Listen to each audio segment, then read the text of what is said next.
ini sebuah fear-mongering ya ketika kita bicara kemerdekaan Papua atau bicara self-determination, penentuan nasib sendiri, kemudian dikaitkan dengan sebuah konflik yang berdarah-darah.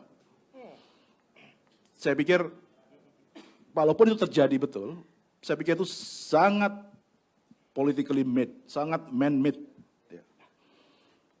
Timor Leste adalah sejarah bagaimana konflik horizontal difabrikasi dan dilakukan. Gitu ya. Ambon adalah contoh lain.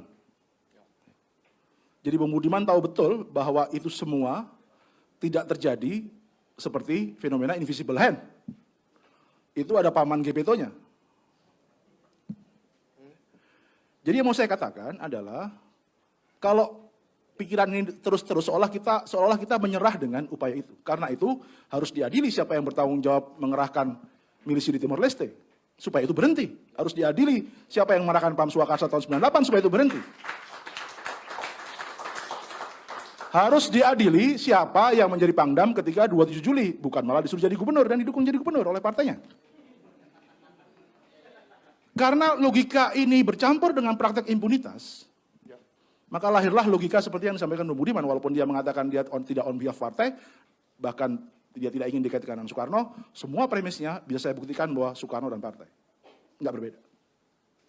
Nah, jadi itulah kenapa kita perlu meretas impunitas dan kemudian memulai hal yang baru. Kalau tidak, akan jadi persoalan.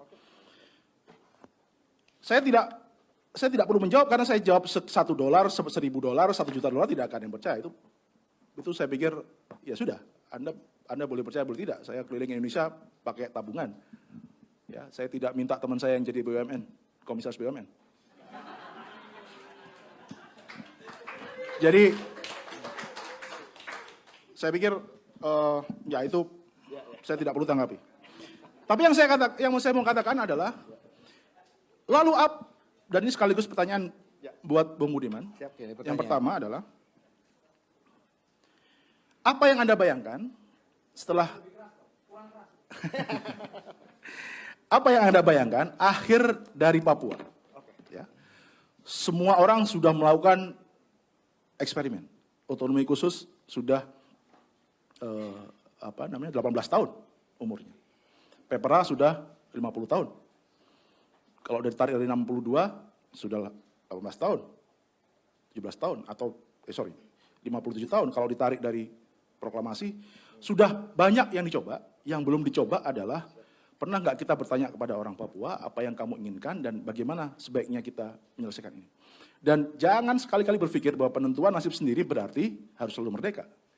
Kaledonia baru tidak memilih dengan Perancis, walaupun orang Kanak masih ingin ada kesempatan referendum kedua karena memang dimungkinkan ada 3 referendum bahkan yang akan dibikin karena ada komposisi demografi yang hampir sama dengan Papua. Tahun 62 ketika New York Agreement, orang pendatang baru sekitar 2%. Hari ini Papua Barat sudah hampir 50-50. Jumlah anggota DPRD di Merauke, 25 sudah pendatang, 5 orang asli. Demografinya, jadi bahkan orang Papua pun mau ngomong referendum sebenarnya juga berhitung kalau mau ngomong tentang politik demografi yang sudah dikembangkan Jakarta.